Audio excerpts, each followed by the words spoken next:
I should have been a mountain of money. Do not quip.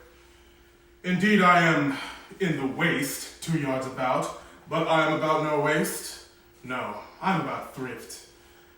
Briefly, I do intend to make love to Ford's wife. She has fine entertainment in her. She discourses, she carves, she gives the leer of invitation.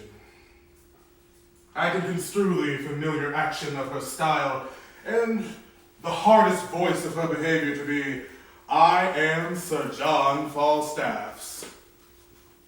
I've written me a letter here to her, and here another to Page's wife, who even now gave me good eye too. Examines my parts with most judicious eye. Line. Sometimes the beam of her view gilded my foot. Sometimes my portly belly. Oh, she did so course o'er my exterior with such greedy intention that the appetite of her eye did seem to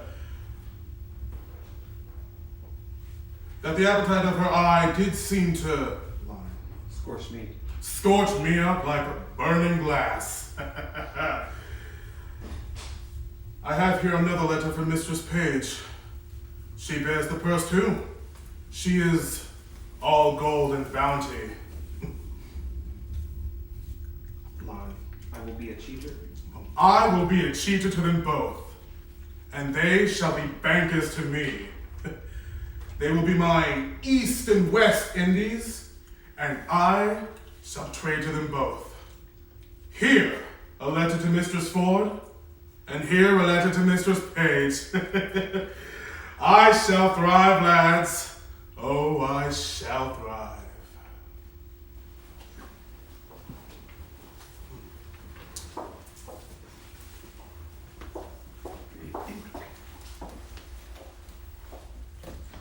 What, have I escaped love letters in the holiday time of my beauty? Am I now a subject for them? Let me see. Ask me no reason why I love you. You are not young. No more am I. You love wine, and so do I. Would you desire better sympathy? Let it suffice thee, Mistress Page, at the least, if the love of soldier can suffice, that I love thee. I will not say pity me, 'tis not a soldier-like phrase, but I say love me, by me thine own true knight. John Falstaff? Oh, what a wicked world! One that is well nigh worn to pieces with age, to show himself a young gallant. Why, he had not been thrice in my company. What will I say to him? Heaven forgive me. I'll exhibit a bill in the Parliament for the putting down of men. Oh, how will I be revenge on him? For revenge I will be, as sure as his guts are made of puddings. Oh.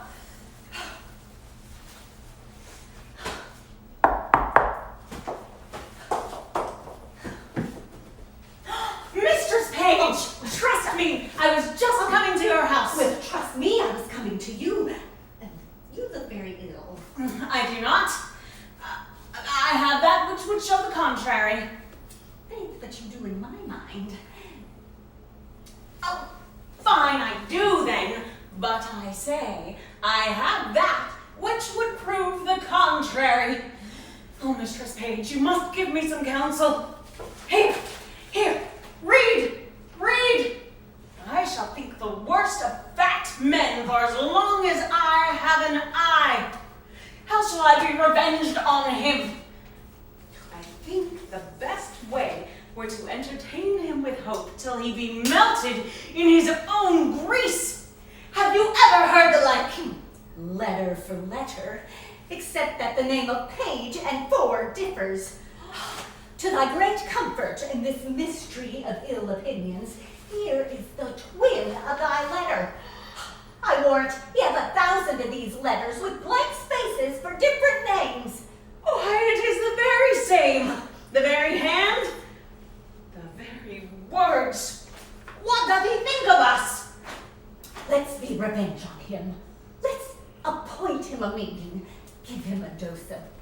comfort in his suit and lead him on.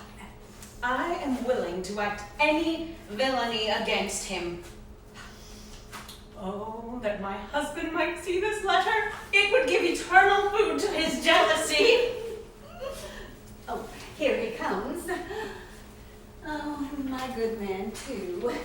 He's as far from jealousy as I am from giving him cause. Truly, thou art the happier woman. Let's consult together against this greasy knight. Come hither. Well, I hope it is not so. Sir John affects thy wife. Why, sir, my wife is not young. He woos both high and low, both young and poor. One with another for Love my wife? with liver burning hot. I speak truth, Ford. Believe me. How now, sweet Frank? Why art thou so melancholy? I melancholy, thou art melancholy. Oh, faith, thou dost have crotchets in thy head. Well met, Mistress Page. Where goest thou? Truly, sir, I'm here to see your wife. I think if your husbands were dead, you two would marry. Be sure of that. 2 other husbands. By your leave, sir. You will do it. I warrant, if I do not act it, kiss me. Oh, here comes Sir John. Oh. Have I caught thee, my heavenly jewel? Why now let me die, for I have lived long enough. This is the period of my ambition, oh, this blessed hour. Why, sweet Sir John. Mistress Ford, I cannot cog, I cannot prate, Mistress Ford. Now shall I sin my wish? I would thy husband were dead. I'll speak before the best lord. I would make thee my lady. I, a lady. Sir John, I should make a poor lady. By the Lord, thou art a traitor to say so. Thou wouldst make an absolute courtier. Alas, there is no such thing in me. What made me love thee? Let that persuade thee. There's something extraordinary in thee. I love thee, none but thee, and thou deservest it. Oh, do not betray me, Sir John. I fear thou lovest Mistress Page. Heaven knows how I love thee, and thou shalt one day find out. Keep in that mind, I'll deserve it. Nay, I must tell you, so you do, or else I could not be in that mind. Mistress Ford! Mistress Ford! You're undone forever! She shall not see me. I will hide me. Yes, she's a very tattling woman. How now, Mistress Page? Oh, Mistress Ford! What have you done? You're chained! You're overthrown! You're undone forever! What's the matter, Mistress Page? Oh, Mistress Ford! Having an honest man to your husband, to give him such cause of suspicion! What cause of suspicion? What cause of suspicion? Oh, on you! Oh, how I am mistaken you! Why, alas! What is it, Mistress Page? Who's at home beside yourself? Why, none but my own people. Indeed. Certainly. Speak louder. Oh, truly, I am so glad you have nobody here.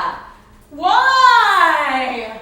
Why, woman, your husband is in his old moons again. He so takes on yonder with my husband. I am glad the fat knight is not here. Why does he talk of the fat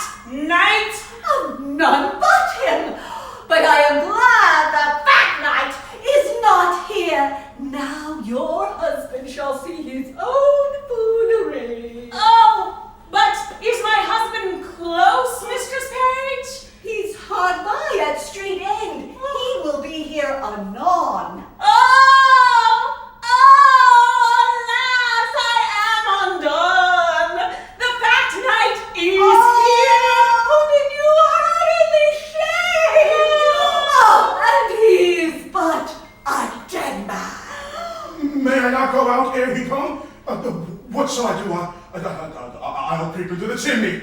There's no hiding you in this house, Sir John. I'll go out then. Oh, but if you go out in your own semblance, Sir John, you die. Unless you go out disguised. How shall we disguise him? Alas the day, I know not.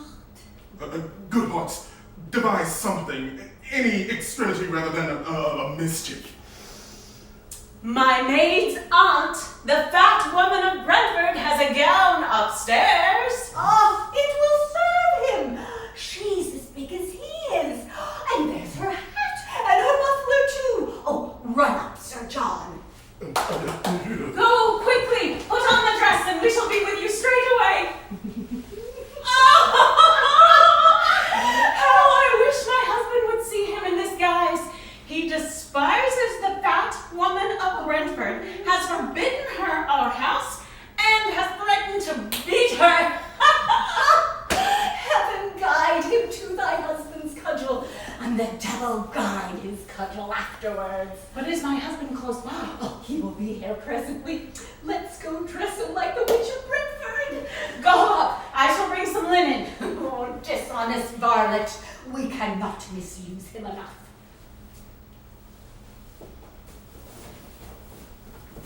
Come hither, Mistress Ford. Mistress Ford, the honest woman, the modest wife, the upright citizen, who... Shit, are you kidding me? The honest woman, the honest wife, I just confused her. Who hath the full for a husband. I suspect without cause, mistress, do I? You do, if you suspect me in any wrongdoing.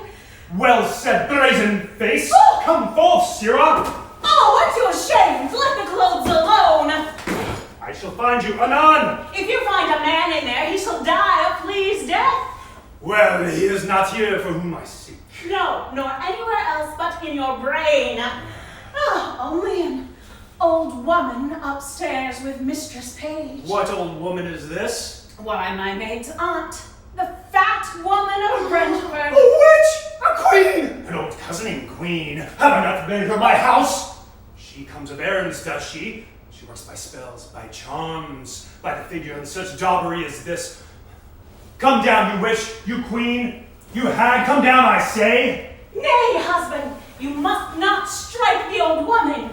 Come, Mother Pratt, come, give me your hand. I'll prat you out of my door, you witch, you hag, you polecat, you runion, you baggage. I'll conjure you, I'll fortune tell you.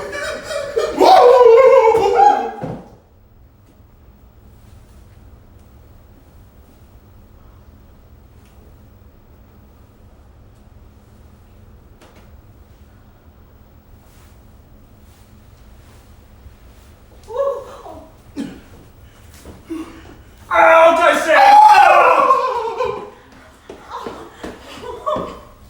You ought to be ashamed of yourself. I think you but killed the poor woman. Trust me, he beat him most pitifully. Nay, by the mass, he beat him most unpitifully, methought. I'll have the cudgel hollowed and hung o'er the altar. It hath done meritorious service. What think you? May we, with the warrant of womanhood, pursue him for further revenge? I think the spirit of wantonness is sure scared out of him. He will never, I think, in the way of waste, attempt us again.